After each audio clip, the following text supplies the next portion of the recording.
नाज़रीन, कोलंबो में वजारत खेल और नौजवान के उमूर की जानिब से वज़ीर-ए-आज़म इमरान खान के एजाज़ में तकरीब का इनेकाद किया गया। इस वक्त वज़ीर-ए-आज़म इमरान खान मौजूद हैं। University I've just built. My former colleagues, cricketers, Arjuna, who I competed lots of times on the cricket field, ladies and gentlemen. First of all, I'm humbled by all the remarks made about me by your former cricketers, who I've played several times over my cricketing career. So I want to thank them, and actually really I feel humbled. There were some of the things that were said. I want to thank you also, Mr. Speaker, for saying nice things about me. So thank you very much. And then I'm again honored that you have asked me to open this sports center, high performance sports center. But today, in front of my ex-colleagues, I just want to say a few things. You see, number one, sports teaches you something which you do not learn in any university or any school.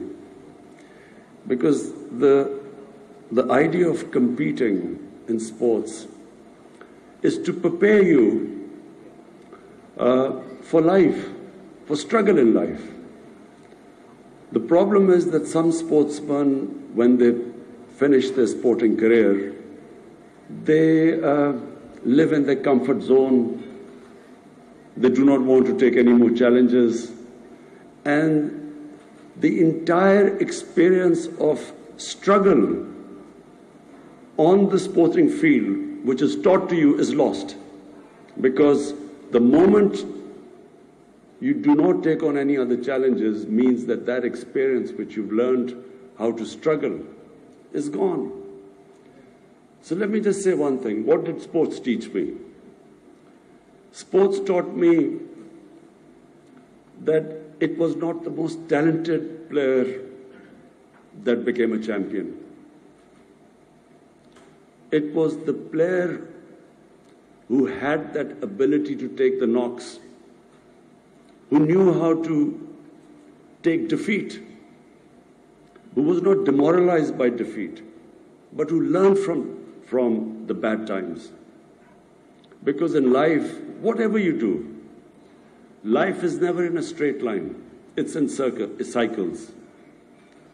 You will have your ups and downs in whether it is education, whether it is in business, and as Arjuna would know, in politics. It's a cycle. You have your good and your bad times. Success depends upon not how you deal with the good times, but how do you deal with the bad times. In sports, no one has ever become a champion who has not learned how to cope with when that defeat comes, when you fail. If you do not know how to cope with that, you can never become a champion. There are two ways people react to a defeat. One is they get demoralized, and when they get demoralized, they lose their dream. They give up on the dream. Second are those people who become champions, who actually learn from defeat, who do not give up.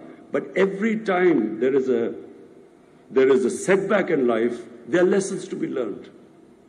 So that ability to analyze where you went wrong, and then pick yourself up and start struggling again. That is the only way you become a champion. And that's the only way anyone achieves anything big in life. So what I feel is that sports prepares you, it gives you that ability that you can actually excel in anything. Whatever you do, if you have learned those lessons from sport, you can excel in it. So in my case, I was not the most talented cricketer when I started. My two first cousins were both of them captained Pakistan, and both of them, all my other cousins said, were far more talented than me. So when I was growing up, I was always told that I was never going to be as good as them. And then when I played my first test match, I was dropped. And everyone thought that was the last they would ever see of me. So for 3 years, I never played, I was out of the cricket team. So there were two ways. Over my playing careers, so many of cricketers which were dropped after their first match never came back again. The majority never came back again. So there were two ways I could either give up and chase another career, or you could actually learn from your first test appearance or your first test tour. So it was that the reason why I succeeded more than a lot more talented cricketers than me was that I had that ability to analyze my mistakes better than others.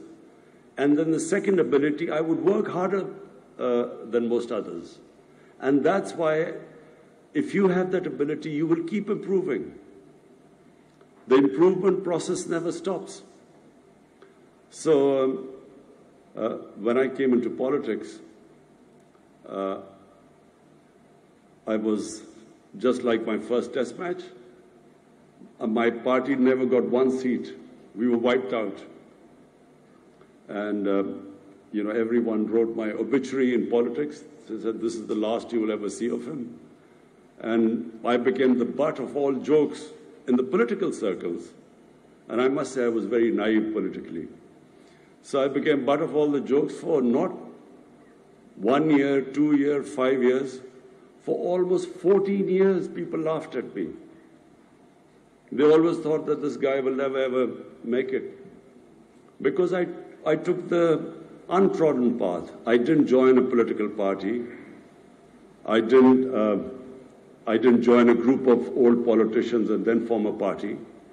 I started alone, with no political background, with no politicians, no established politicians, but they wouldn't join me anyway because they thought I had no chance of winning.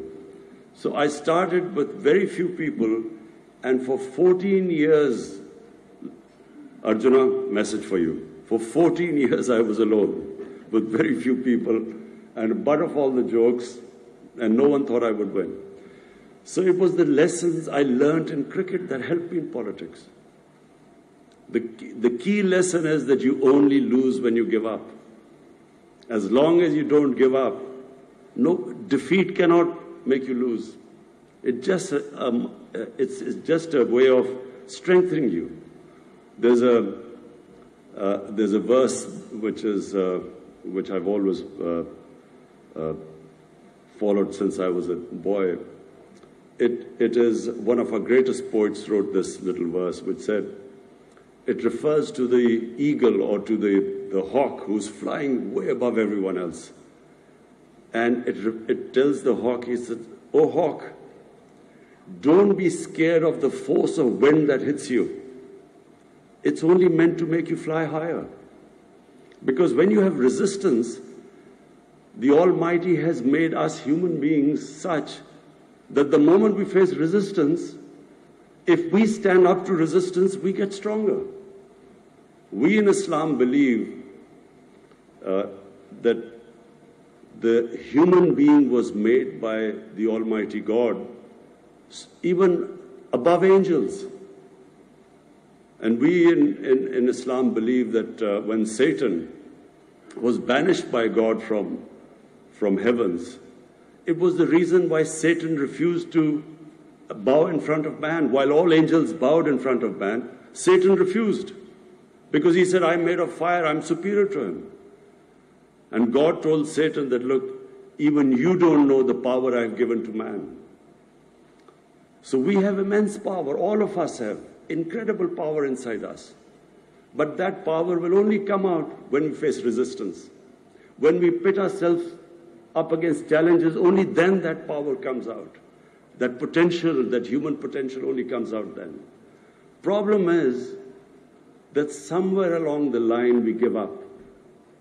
And that's when we lose. So the more you face resistance, the stronger you get. If you put your arm against a higher weight, your arm will get stronger. But the mind is the powerhouse. And the more you put your mind into to resist and to challenge, it just gets stronger and stronger. So eventually, I mean, it's hardly ever happened in anyone who understands politics. In a two-party system, it hardly ever happens that a third party breaks through. And so my party, we broke through a two-party system, two established parties, and we got more seats in the parliament than all of them. But it took a long time, 22 years. So the lesson for young people, the youngster who was saying he was still who was very young when we won the World Cup, the lesson is simple. All of us can become whatever we dream of. We should never stop dreaming.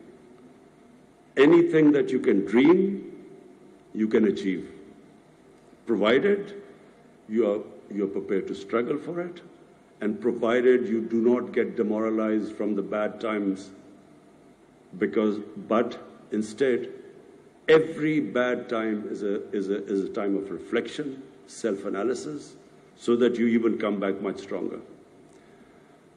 I must say that it's a pleasure for me to see my old colleagues here. I have watched Sri Lanka.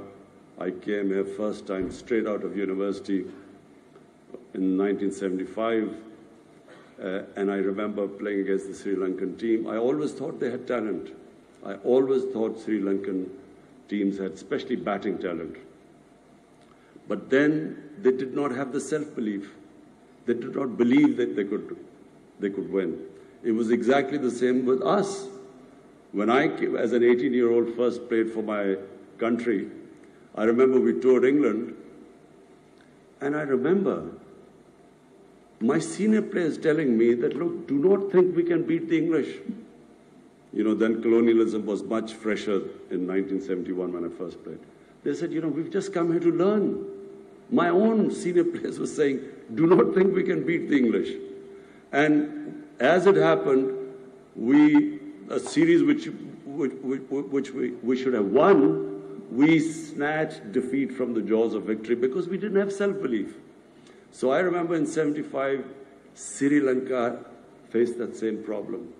And gradually I saw the team evolve, develop self-belief, and I must say I commend you, Arjuna, because you were the one who actually instilled in them that grit, determination, self-belief, and we were all very pleased to watch you win the World Cup in Lahore. Again, thank you for you honoring me today. Colombo से ये बराह रास्त ceremony आप मुलाहिजा कर रहे थे जो वज़ीर आज़म पाकिस्तान इमरान खान के एजाज़ में मुनाक़िद की गई थी। वज़ीर आज़म इमरान खान का कहना था कि खेल आपको वो कुछ सिखाता है जो कभी आप किसी इदारे, यूनिवर्सिटी या कॉलेज में नहीं सीख पाते। इसके बाद उनका कहना था कि खेल आपको मुकाबला करने और जीतने का सबक देता है।